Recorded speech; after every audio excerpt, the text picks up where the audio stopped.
Persepolis, the story of a return. Chapter 16. The Socks.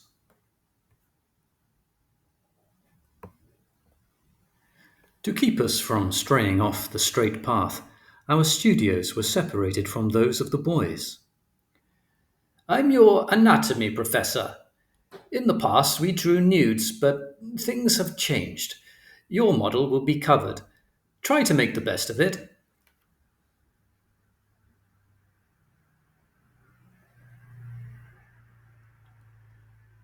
We tried. We looked from every direction and from every angle, but not a single part of her body was visible. We nevertheless learned to draw drapes.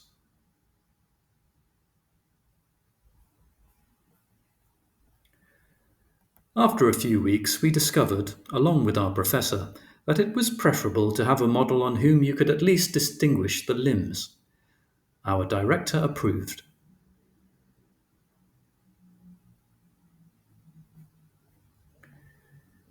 One evening, before the college closed, one of the supervisors paid me a visit. What are you doing here so late? I'm drawing. Why are you looking at this man? Well, because I'm drawing him. Yes, but you're not allowed to look at him. It's against the moral code. What would you have me do? Should I draw this man while looking at the door? Yes. These absurd situations were quite frequent. One day, for example, I was supposed to go see my dentist, but classes finished later than expected. Suddenly, I heard a loud voice over the loudspeaker. The lady in the blue coat, don't run. The lady in the blue coat, stop running. Hey, blue coat, stop running. Me? Madam, why were you running? I'm very late. I was running to catch my bus. Yes, but when you run, your behind makes movements that are, how do you say, obscene. Well, then don't look at my ass. I yelled so loudly that they didn't even arrest me.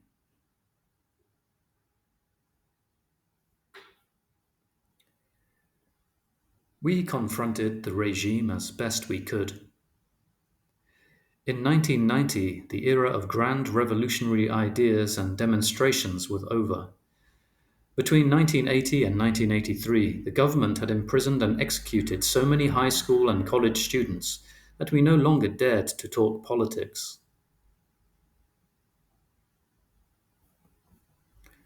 Our struggle was more discreet. It hinged on the little details. To our leaders, the smallest thing could be a subject of subversion.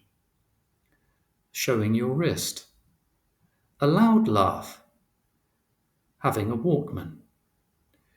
In short, everything was a pretext to arrest us.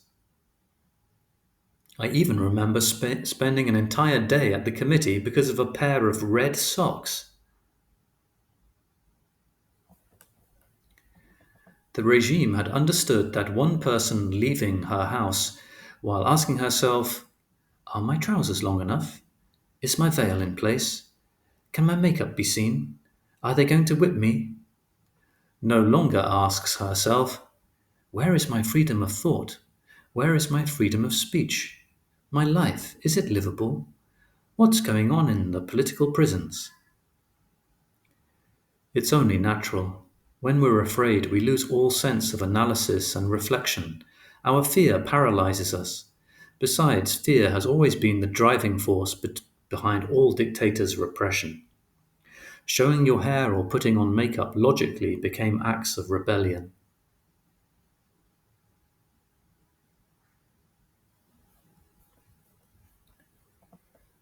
Unfortunately, many of us were rebels only in appearance.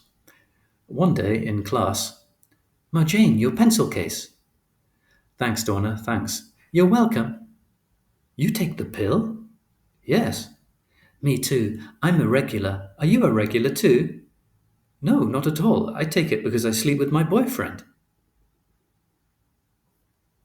A little decency, please. Can you explain to me what's indecent about making love with your boyfriend? Shut up! Shut up yourself! My body is my own. I give it to whomever I want. It's nobody else's business.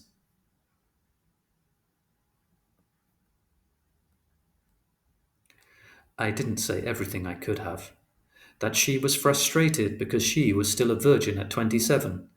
That she was forbidding me what was forbidden to her. That to marry someone that you don't know for his money is prostitution. That despite her locks of hair and her lipstick, she was acting like the state. That, etc. That day, half the class turned its back on me.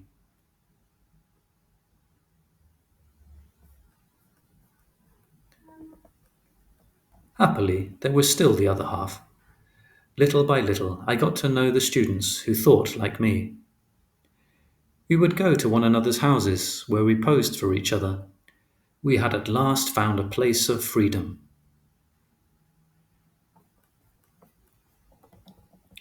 At first, there were only 5 of us.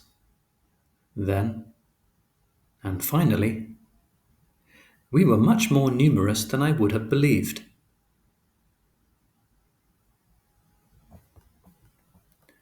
Our professor was so happy to see the sketches we did at home. Bravo! An artist should defy the law. I congratulate you. The more time passed, the more I became conscious of the contrast between the official representation of my country and the real life of the people, the one that went on behind the walls.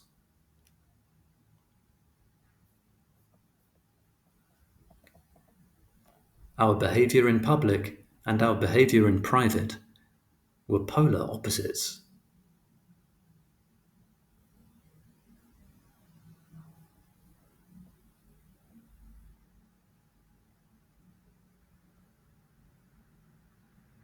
This disparity made us schizophrenic.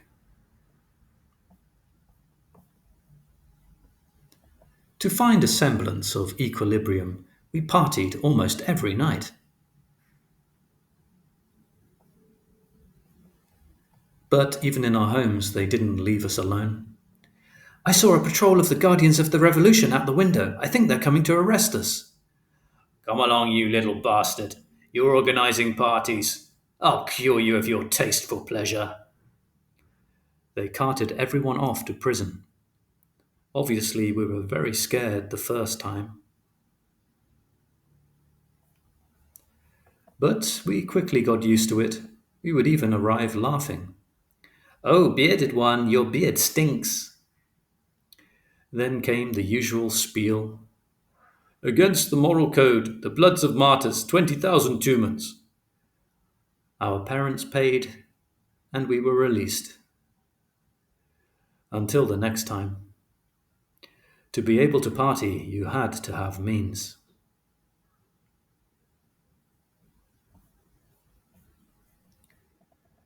And then, one night,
Your pal has gone to hell.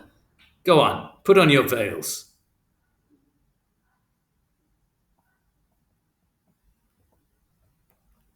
Let's load up these whores.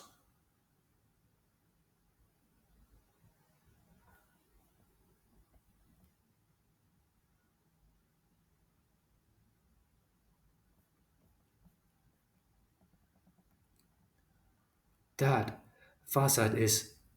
I know, I was scared. Maybe you should. But he didn't finish his sentence.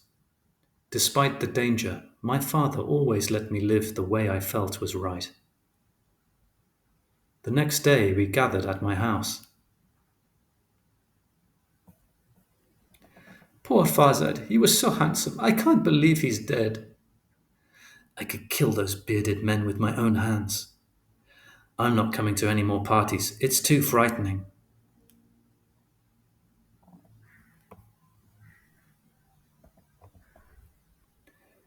You're wrong. That's exactly what they want to stop us from living. Nothing bothers them more than to see us happy. Ali is right. That same night, Ali had a big party at his house. I never drank so much in my life.